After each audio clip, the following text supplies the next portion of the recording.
Bismillahirrahmanirrahim. Qala al-musannif rahimahullahu ta'ala wa nafa'ana bihi wa bi'ulumihi bid-darain amin ya rabbal alamin. Qala rabbi shrah li sadri wa yassir li amri wahlul 'uqdatam min lisani yafqahu qawli. Qala la 'ilma lana illa ma 'allamtana innaka antal 'alimul hakim wa tub 'alaina innaka antat tawwabur rahim. Wal lafdhu tsalitsu at-tauhid. وقد جئل الآن عبارة عن صناعة الكلام ومعرفة طريق المجادلة والإحاطة بطرق مناقضات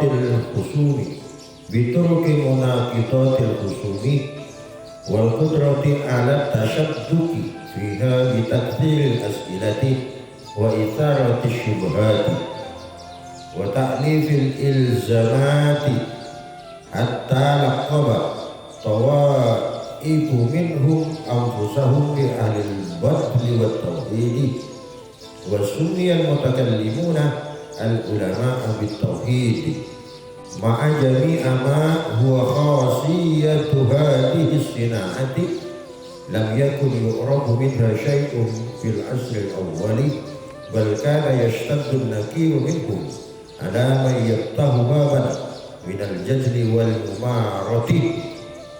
فأما ما يشتمل عليه القرآن من الأدلة الظاهرة التي تسبق الأذهان إلى قبولها في أول السماع فلقد كان ذلك معلوما للكل.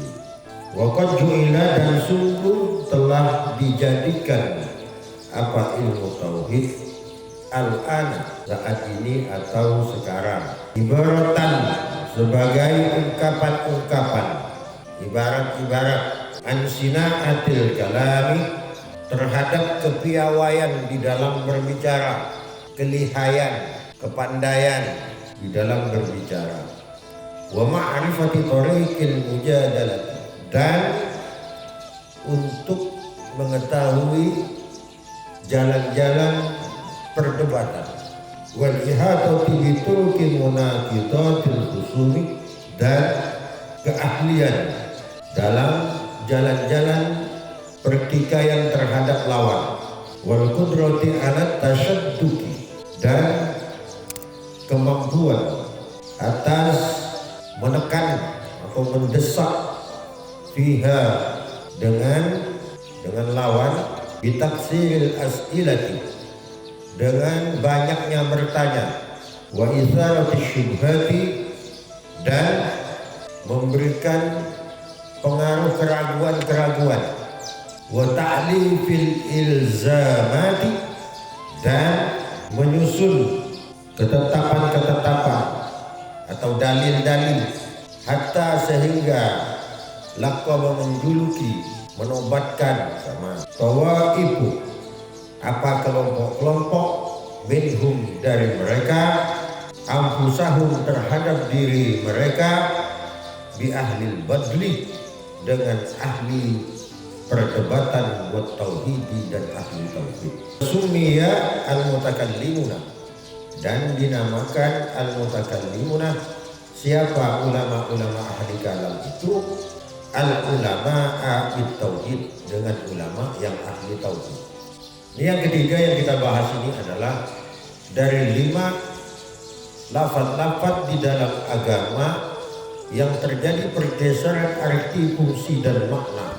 Ternyata tauhid di zamannya ulama-ulama pada zaman Imam Al-Ghazali itu sudah terjadi pergeseran makna dan fungsinya dibanding dengan paruh pertama ketika awal Islam, yaitu di zaman sahabat, tabi dan tabi'in. Jadi di zaman Imam Ghazali itu telah muncul ulama-ulama yang seperti ini, ulama-ulama yang merubah fungsi, arti dan makna dari lafaz tauhid ini, yaitu sekitar tahun pada akhir 400 Hijriah. Terus dari Imam Ghazali, masa Imam Ghazali sampai hari ini itu telah terjadi pergeseran yang semakin lama semakin menjauhkan dari makna lafaz itu yang sesungguhnya. Ternyata pada zaman Imam Ghazali itu tauhid itu sudah banyak diartikan oleh para ulama sebagai ibaratan an sinaatil kalam, itu sebagai ungkapan di dalam kepiawaian mereka di dalam berbicara. Jadi ilmu tauhid itu mereka jadikan alat untuk pandai berkata-kata, pandai bersilat lidah, pandai dalam membolak-balikkan perkataan, wa ma'rifati tariqil mujadalah, dan mengetahui jalan perdebatan, gimana cara berdebat yang benar, gimana cara mengalahkan lawan dalam berdebat. Itu berkisaran seperti itu tauhid di zaman Imam Ghazali oleh ulama-ulama saat itu. Wal ihatati bitulki munaqidatil khusum. Terus mereka itu belajar agar menjadi pakar dalam menjatuhkan lawan-lawan mereka di dalam perdebatannya. Setelah itu kemudian mereka menetapkan hukum-hukum wa ta'lifil ilzimati, menetapkan hukum-hukum seolah-olah itulah hukum, seolah-olah itulah hukum yang benar yang mereka putuskan itu. Sehingga setelah mereka melakukan itu, kemudian mereka menjuluki, menisbahkan terhadap diri-diri mereka, itulah yang disebut dengan kelompok-kelompok ahli debat dan kelompok-kelompok ahli tauhid. Kami inilah yang pandai mendebat, kami inilah yang pandai ilmu tauhid. Mereka menjuluki diri mereka sendiri. Kemudian dinamakanlah mereka itu kelompok-kelompok yang demikian. Itu kata Imam Ghazali, al-mutakallimuna, orang-orang ahli kalam itu menjadi al-ulama at-tauhid, ulama at-tauhid, dengan ulama-ulama tauhid. Ini pengertian pergeseran yang telah dilakukan oleh ulama di zaman akhir, di tahun akhir 400 Hijriah, itu di zaman Imam Al-Ghazali telah berubah sudah. Kemudian ma'anna jami'ama, serta sesungguhnya seluruh perkara wa adapun ma khasiyatu, itu menjadi khusus hadihis sinaati, di dalam perbuatan ini lam yakun, itu tidak ada, yu'rafu, itu dikenal minha, dari sinaah, syai'un, apa sesuatu, fil asril awal. Padahal kata Imam Al-Ghazali, apa yang mereka lakukan dari awal tadi itu semuanya itu tidak dikenal. Itu pada zaman awal-awal Islam itu tak dikenal istilah-istilah, pengertian-pengertian seperti yang dilakukan oleh ulama-ulama itu. Karena tauhid, ilmu fikih, tujuannya bukan untuk perdebatan-perdebatan. Sementara yang terjadi kemudian yang saya sebutkan tadi itu kemudian mereka jadikan sebagai alat di dalam perdebatan-perdebatan. Pada paruh pertama Islam itu tidak ada seperti itu. Bal kana yastaddun nakiru minhum ala ma yaftahu baban minal jadli wal umar. Bahkan ada siapa, Imam Ghazali, yastaddun nakir, itu sangat mengingkari minhum, terhadap mereka, ala may yaftahu baban, atas orang-orang yaftahu yang telah membuka baban, terhadap pintu, minal jadli, dari perdebatan, wal mumarati, dan pertengkaran-pertengkaran. Jadi bukan, kata Imam Ghazali, bukan itu ilmu tauhid. Imam Ghazali sangat menentang terhadap orang-orang yang menggunakan ilmu, menggunakan tauhid, menggunakan fikih itu hanya untuk media, sarana untuk di dalam perdebatan-perdebatan dan pertengkaran-pertengkaran. Karena sejatinya ilmu bukan untuk perdebatan, sejatinya ilmu bukan untuk kebanggaan-kebanggaan, sejatinya ilmu bukan untuk satu kelompok-kelompok, bukan untuk membanggakan satu kelompok kepada kelompok yang lain, tetapi tujuannya ilmu adalah jalan akhirat. Tujuan tauhid adalah untuk menuju jalan akhirat. Begitupun tujuan fikih adalah untuk jalan menuju akhirat, menuju kepada zat Allah Subhanahu wa ta'ala. Fa'amma ma yastamilu alaihi al-Qur'anu minal adillati dzahirati. Dan adapun perkara yastamilu yang terkandung alaihi atas ma al-Qur'anu apa Qur'an minal adillati dzahirati, dari dalil-dalil yang nyata, allati tasbiqul adhan, yang mendahulukan pikiran-pikiran ila qabuliha, untuk menerima terhadap adillatid dhahirah fi awwalis sima'i, di awal-awal pendengaran. Walaqad kana dalika ma'luman lil kulli, maka sungguh ada apa dalika, hal tersebut, makluman, dimaklumi atau diketahui, lil kulli, untuk seluruhnya, untuk semua orang. Artinya yang benar itu adalah segala sesuatu yang terkandung di dalam Al-Quran dari hukum-hukum dohir, dari dalil-dalil dohir, itu harus diutamakan, harus dinomorsatukan, harus dijadikan patokan yang terpenting, harus dijadikan dasar yang paling utama, yang berdasarkan pikiran-pikiran untuk dapat menerima terhadap Al-Quran itu fi awal sima'i, pada awal-awal kita mendengarkan. Artinya mendengarkan dalil Al-Quran, kita tidak hanya menggunakan kuping saja, tapi beriringan pula, sebelum kuping menerima, otak juga sudah mencerna. Itu maksudnya, pikirkan dengan akalmu. Makanya di dalam Al-Quran itu Allah sudah menyinggung kepada kita, memerintahkan kepada kita, disuruh berpikir kita. Manusia ini disuruh berpikir, karena manusia itu punya kelebihan daripada makhluk lain. Ada kelebihan yang dianugerahkan Allah yang tak dimiliki oleh makhluk lain. Ada sesuatu yang dengan itu dia bisa menaklukkan makhluk-makhluk yang lain. Apa itu? Akal pikiran. Laulal akla kana nasu kal bahaim. Seandainya tidak ada akal, niscaya manusia itu tak lebih dengan binatang. Beda kita dengan binatang itu hanya akal. Kita pakai rumah, berteduh, buat rumah, sama binatang juga. Bahkan sekelas semut pun buat rumah dia. Tanah yang menumpuk mereka bangun itu bangunan cor beton kalau ke dia. Menurut mereka itu cor beton. Meskipun kena gitu diinjak sikit aja habis kelempet. Kenapa? Karena ukuran mereka lebih kecil daripada kita. Bagaimana kita juga dianggap kecil oleh yang lebih besar dari kita. Bangunan masjid ini begitu besar ini menurut kita.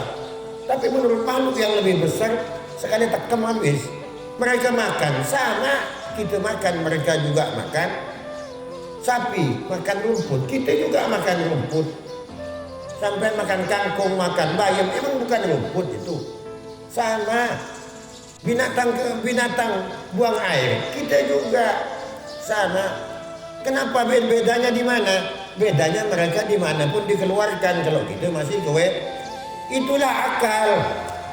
Karena manusia itu dibatasi oleh aturan, tidak boleh sembarangan. Sama semuanya. Yang membedakan hanya akal. Kalau kita mau ngadu kekuatan, mana kekuatan kita dibanding kerbau dan sebagainya? Tidak ada apa-apanya kita. Kalau ganas, mana kita mau mengalahkan singa dan sebagainya? Kenapa kita bisa menaklukkan semua itu? Karena akal, karena dikasih akal oleh Allah Subhanahu wa taala. Maka gunakan akalmu itu, kata Allah. Gunakan, karena itu senjata ampuhmu untuk menaklukkan semua makhluk yang lain yang ada ini. Maka Al-Quran harus menjadi landasan, harus menjadi postulat yang terpenting di dalam kita menjalankan agama ini. Jangan kemudian seperti apa yang dijelaskan di depan itu. Mereka membuat dalil, melakukan perdebatan, mengunggul-unggulkan kelompok-kelompok mereka. Bukan itu tauhid itu, kata Imam Ghazali. Tetapi tauhid adalah orang yang selalu berpatokan keseluruhan urusan. Setiap urusan itu mereka landaskan kepada Al-Quran, yang sebelum mereka mendengarkan apa isi Al-Quran, mereka terlebih dahulu mencerna menggunakan akal pikirannya. Itu yang benar. Wa kana al-ilmu bil Qur'ani huwa al-ilmu kulluhu. Adapun ilmu dengan Al-Quran adalah ilmu yang keseluruhan. Jadi totalitas. Ikut terhadap Al-Quran jangan setengah-setengah. Ikut terhadap Al-Quran jangan separuh-separuh. Yang terjadi adalah hari ini manusia ikut terhadap Al-Quran yang mereka imami itu separuh-separuh. Giliran ada ayat yang bisa menguntungkan ke dia, dikeluarkan, itu terus disebut-sebut, itu terus diceramah-ceramahkan. Kalau giliran ayat-ayat yang merugikan ke dia, menyinggung ke dia, menyinggung ke perbuatan-perbuatan dia yang sesungguhnya perbuatan itu tidak benar, makanya tersinggung oleh Al-Quran, kemudian disembunyikan ayat itu. Jangan seperti itu, kata Imam Ghazali. Harus kullu, harus semuanya. Kalau memang sesuai dengan Al-Quran apa yang telah kau lakukan, maka semakin tingkatkan. Sebaliknya, ketika tidak sesuai, salah menurut Al-Quran, cepat perbaiki perbuatanmu, bukan kau sembunyikan. Ketika kau sembunyikan, kau hanya ambil yang untung-untung, yang cocok dengan dirimu, itu artinya dirimu telah kufur. Itu artinya kamu bukan muslim sejati, itu betul. Hanya menggunakan agama sebagai alat kepentingan berarti itu pergeseran. Wa kana tauhidu indahum, dan ada apa ilmu tauhid indahum menurut mereka ibaratan, itu adalah ibarat, sebuah ungkapan atau gambaran an amrin akhirah, dari perkara yang lain, la yafhamuhu, yang tidak bisa paham terhadap tauhid aktsarul mutakallimina, yang lebih banyak dari orang-orang ahli kalam. Jadi yang banyak kata Imam Ghazali, mereka tuh tidak paham. Tuh mereka yang suka berdebat-debat itu, tuh mereka yang sosok pintar itu, tuh mereka-mereka yang suka membuat hukum-hukum, keputusan-keputusan yang tidak berdasar, apalagi tidak sama sekali berdasarkan Al-Quran. Bukan itu, kata Imam Al-Ghazali. Mereka rata-rata orang yang seperti itu adalah orang-orang yang tidak paham di dalam agama, orang-orang yang tidak paham terhadap makna tauhid yang sesungguhnya. Kenapa? Wa in fahamuhu, karena sesungguhnya, karena apabila mereka paham terhadap ilmu tauhid, lam yattasifu bihi, maka mereka tidak akan mensifatkan terhadap ilmu tauhid itu seperti, tidak akan mensifatkan mereka itu bihi terhadap ilmu tauhid. Wa huwa ayyara al-umura, wa huwa ayyara, dan tauhid itu ayyura, harus dilihat, al-umura, terhadap perkara-perkara, kullaha, seluruhnya, minallahi azza wa jalla, itu bersumber dari Allah azza yang maha agung, wa jalla, dan maha jalal, maha tinggi. Ru'yatan taqta'ul tifatatu anil asbabi wal wasa'id, mereka melihat dengan cara pandang yang kemudian mereka itu menghindar, memutus untuk tidak melihat sebab dan perantara. Jadi yang sesungguhnya, kata Imam Ghazali, ahli tauhid yang sejati itu adalah orang yang tidak memandang terhadap sebab dan perantara ketika dia urusannya itu kepada Allah Subhanahu wa taala. Artinya mereka melihat segala urusan itu disandarkan kepada Allah Subhanahu wa taala tanpa mereka itu melihat sebab dan perantara. Contoh begini, ahli tauhid yang sesungguhnya itu, sampean makan, yang buat kenyang itu bukan berpikir ke nasi lagi. Orang ahli tauhid sejati, aku makan kenyang itu karena Allah, lapar juga karena Allah.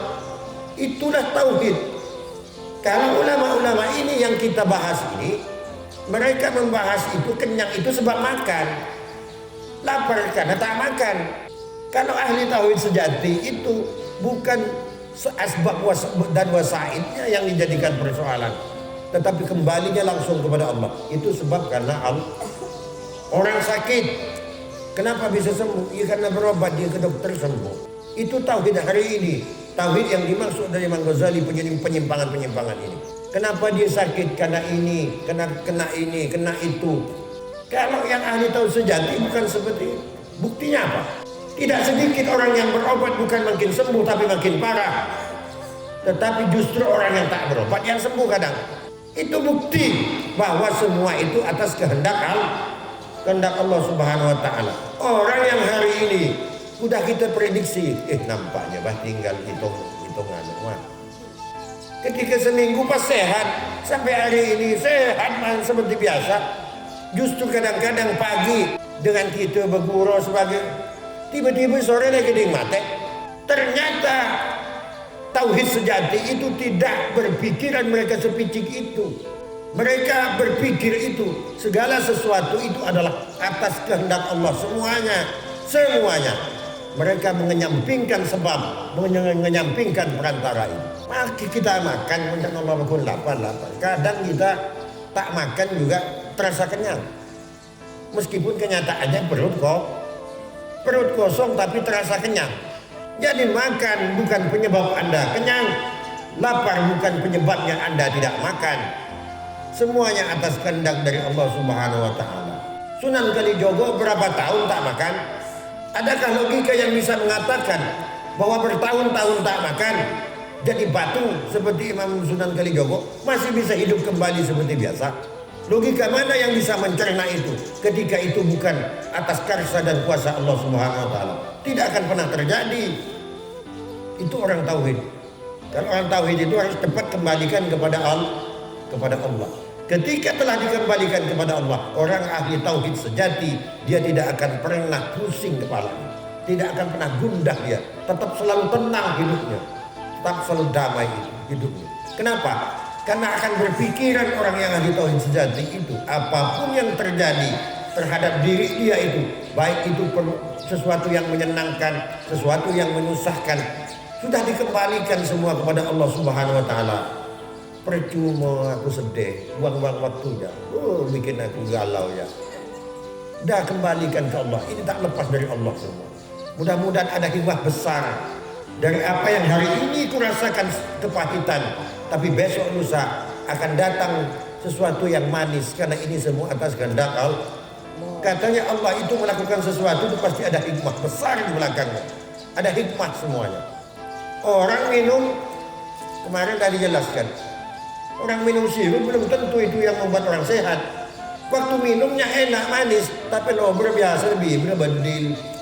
Minum obat dia pahit, tapi lober kapan besok bangun tidur badan segar. Pahit saat itu, tapi nanti di belakang akan ada manis yang sedang menunggu. Di seberang sana ada sesuatu yang indah dan yang manis telah menunggumu. Tak perlu kau galau, santai saja. Itu hidup. Jadi rileks hidup, penyakit dijauhkan Allah. Kenapa? Karena orang pening, pusing, terlalu galau. Itu yang menimbulkan penyakit di kita. Untuk apa kita memikirkan orang galau-galau? Mikirkan istrimu, suamimu, kawanmu, kekasihmu. Untuk apa? Belum tentu mereka mikirkan gitu macam itu. Mumpah gitu pening cetak. Orang apa? Kalau hidup dibawa seperti ini, tidak ada hidup itu yang tidak indah, itu tidak ada. Kita pulangkan saja. Tak bisa mana. Akhirnya lagi nyanyi kapan pulang lagi.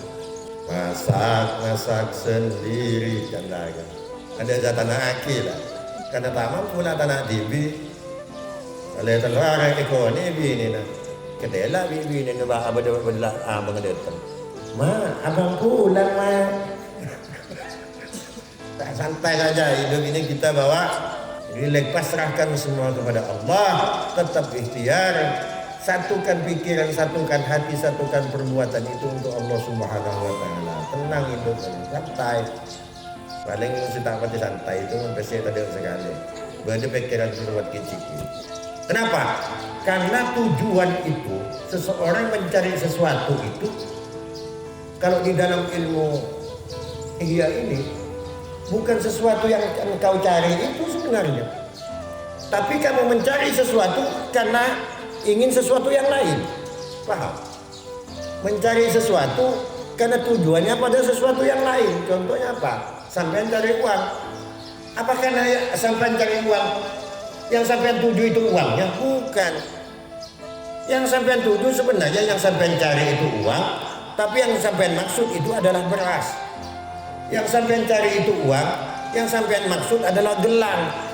Yang sampai cari uang, yang sampai maksud adalah rumah, bukan uangnya. Kenapa? Karena uang itu adalah alat untuk mendapatkan rumah itu, untuk mendapatkan beras itu. Itu ada filosofinya, ada tauhidnya di situ. Kenapa Anda di dunia harus sholat? Bukan sholatnya yang sebenarnya, tapi yang dituju itu adalah Allah itu maksudnya. Kenapa kita harus ngaji, harus sholat, harus puasa? Sama dengan Anda mencari uang, bukan uangnya. Kalau sampean pengen makan ini langsung plek, ada. Pengen itu plek, ada. Macam di surga. Perlu tidak uang? Tidak perlu untuk apa? Setiap saat apa yang kita inginkan udah ada. Untuk apa lagi duit? Dari pembahasan kita hari ini, pagi ini, bahwasanya pergeseran ilmu tauhid yang dilakukan oleh ulama-ulama itu telah terjadi di zaman Imam Al-Ghazali sekalipun, yang saat itu tauhid hanya dijadikan untuk bahan perdebatan, dijadikan jalan untuk mengagungkan satu kelompok kepada kelompok yang lain. Tauhid digunakan alat untuk memutuskan hukum-hukum yang kemudian seolah-olah mereka dijadikan dalil, itulah dalil yang benar, alasan yang benar, hukum yang benar, padahal itu hanya mereka lakukan, mereka putuskan dengan jalan pikiran-pikiran nafsu mereka saja.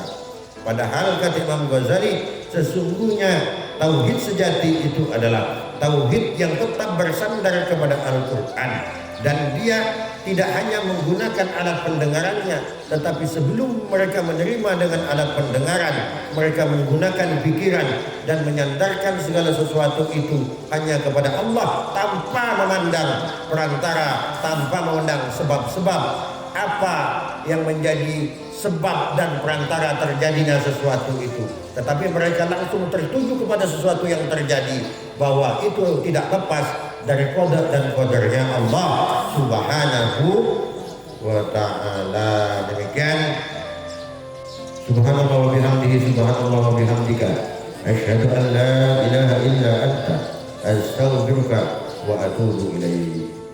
Li khamsatun utbi biha